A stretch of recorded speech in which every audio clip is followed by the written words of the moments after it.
A pergunta da vez é: Leone, você é filósofo?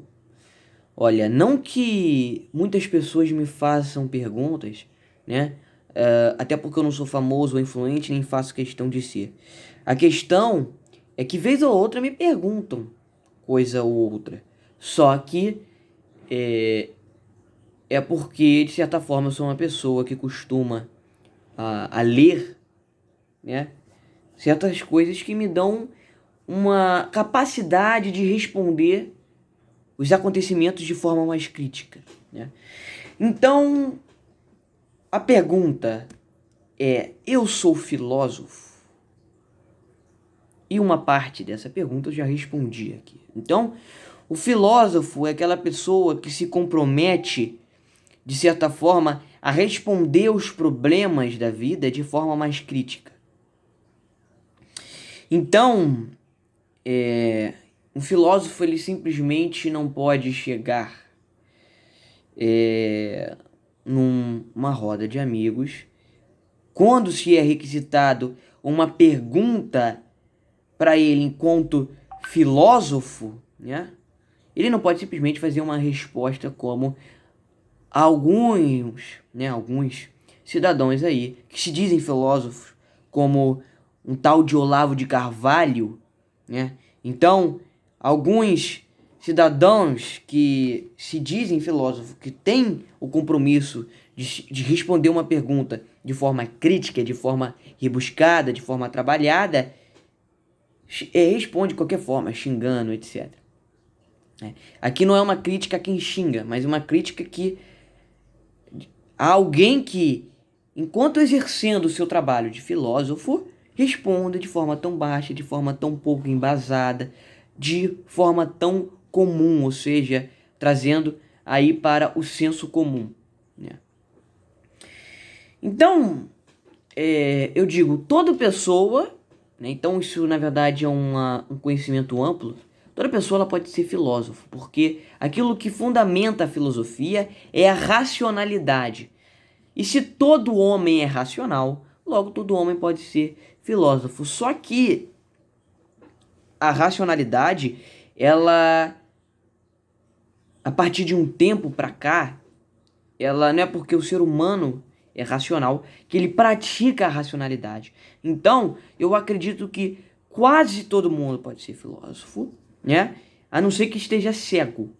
Então, aí a gente entra em outra área, que eu já fiz um vídeo falando disso, que é a dificuldade de cognição, a dificuldade de perceber aquilo que está um palmo na sua frente. Muitas vezes relacionada à vaidade. Então, a vaidade de defender aquele tal político porque eu defendi antes, então tem que estar certo para sempre. Ou a vaidade de defender tal posicionamento filosófico, tal ensaio filosófico, e aí mesmo que te deem argumentos totalmente sólidos, totalmente palpáveis, totalmente, cara, realmente o cara tá certo, mas você vai continuar falando que não. E isso porque você não está sendo racional. Porque você não está enxergando aquilo que está um palmo à sua frente. Então, essa pessoa ela não é filósofa. Essa pessoa ela não pode ser filósofa, e isso porque ela não está sendo racional. Agora, Platão disse certa vez que toda criança tem vocação para ser filósofo. E isso porque a criança tem um espanto pelo mundo natural, que depois de um tempo se perde. Então, uma pergunta, né, principalmente, que a criança e o filósofo fazem categoricamente é: por quê? Né? Claro que o filósofo ele faz algum embasamento maior do que a criança, mas a pergunta que se deve ser feita é por quê? Então, uma criança, ela deve questionar tudo tal qual o filósofo deve questionar tudo. Tudo, tudo. Então, aqui vai algo meu. Nada é tão verdadeiro que não possa ser mentira. E nada é tão mentiroso que não possa ser verdade. Então, muitas das vezes você deve estudar a mentira, porque certa vez ela vai se tornar realidade. E aí a gente tem uma fase do Hitler, né? Não exatamente dessa forma, porque eu esqueci, né, a sequência de palavras, mas é assim, repita a mentira diversas vezes até que ela se torne uma realidade, até que ela se torne uma verdade. Então, por isso que eu li Marx, por isso que eu leio Marx, por isso que eu leio filósofos que eu não concordo, por isso que eu pratico de forma acadêmica a cartilha esquerdista. Por isso que eu olho e falo, cara, o que esses caras estão pensando? Porque a gente precisa entender o que eles pensam. A gente precisa entender por que eles são daquela forma. Até porque, hoje em dia, o que é mais importante é refutar. Hoje em dia, o que é mais importante é ganhar o debate e não adquirir conhecimento através dele. Então, principalmente para você que quer ficar ganhando debate, leia o seu inimigo.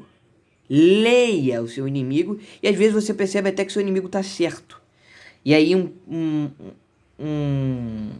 conselho para aquela rapaziada marxista, tá? Então, eu acho que principalmente para uma pessoa ser filósofo, ela deve questionar e não se alienar jamais a um político, a um livro, a um escritor. Então, a alienação ela é totalmente negativa para aquele que quer ser filósofo e, sobretudo, aquele que já é filósofo e se aliena depois da vida, ele, ao longo da vida, né, na verdade, ele deixa de ser filósofo. Para mim, ele perde totalmente a credibilidade como pensador, como como alguém que responde criticamente às coisas, né? Um remetente crítico, né, eu diria. Então, Olavo de Carvalho para mim não é mais um filósofo. Ele era uma pessoa que eu admirava muito. Espero que um dia volte a ser uma pessoa que eu admire. Espero que ele perceba a grande situação que ele se meteu. Mas eu não vejo muitas esperanças, não. E então é isso. Então é isso. Grave a palavra. Para ser filósofo, você precisa questionar e não se alienar. Essa é a grande máxima que eu tenho para dizer para vocês hoje.